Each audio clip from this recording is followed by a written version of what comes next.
The last light of day bled out across the horizon, leaving only a bruised purple sky behind. At the edge of the world, atop a jagged cliff, the solitary lighthouse stood as a lonely sentinel. Inside, Elias, its keeper for 3 decades, began his nightly ritual. His hands, gnarled as driftwood, moved with practiced ease, but his eyes held the deep, quiet ache of solitude. He lit the great lamp, its beam a golden sword cutting through the encroaching twilight. The sea whispered secrets to the rocks below, but tonight its voice felt different, colder. Elias stared out from the lantern room, his reflection a ghost in the glass. A man marooned on an island of stone and light, watching the world disappear into the ink-black sea. A fog, unnatural and sudden, began to coil in from the water. It wasn't the usual coastal mist. This was a thick, suffocating blanket, a living thing that swallowed the lighthouse's powerful beam, choking it to a mere glow. Elias watched, his brow furrowed with the sailor's unease.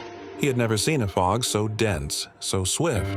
Within its swirling gray depths, something moved. It was a shape, tall and wrong, its limbs moving with a disjointed, spidery gait that defied human anatomy. And then it turned, and 2 points of malevolent pale light burned through the haze like distant dead stars. It was a pair of eyes, and they were fixed on him. Panic seized Elias's heart, a cold fist closing around it. The figure was drawing closer, its grotesque form becoming sickeningly clearer with every lurching step it took toward the base of the lighthouse. He could hear a sound now, a faint wet scraping against the rocks. Scrambling down the spiral stairs, his breath coming in ragged bursts, Elias threw his weight against the heavy oak door, ramming the iron bolts into place. He leaned against the wood, his ear pressed to it, listening. A moment of silence, then a heavy, resonant thud shook the entire structure. Just as a second, more powerful impact rattled the hinges, the great lamp above sputtered. The rhythmic whir of the motor faltered. The beam flickered violently. And then, with a final dying groan, the light went out, plunging Elias and his world into absolute, suffocating darkness.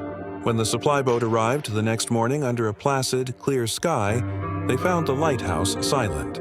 The massive oak door had been splintered from its frame, torn open as if by some impossible force. The keeper's quarters were untouched, a half-eaten meal cold on the table. But Elias was gone. Upstairs, in the lantern room, the Coast Guard found the only other clue. Etched into the thick, curved glass of the great lamp, where Elias had stood his final watch, were strange, sprawling symbols that twisted and coiled like something dredged up from a place darker and deeper than the sea.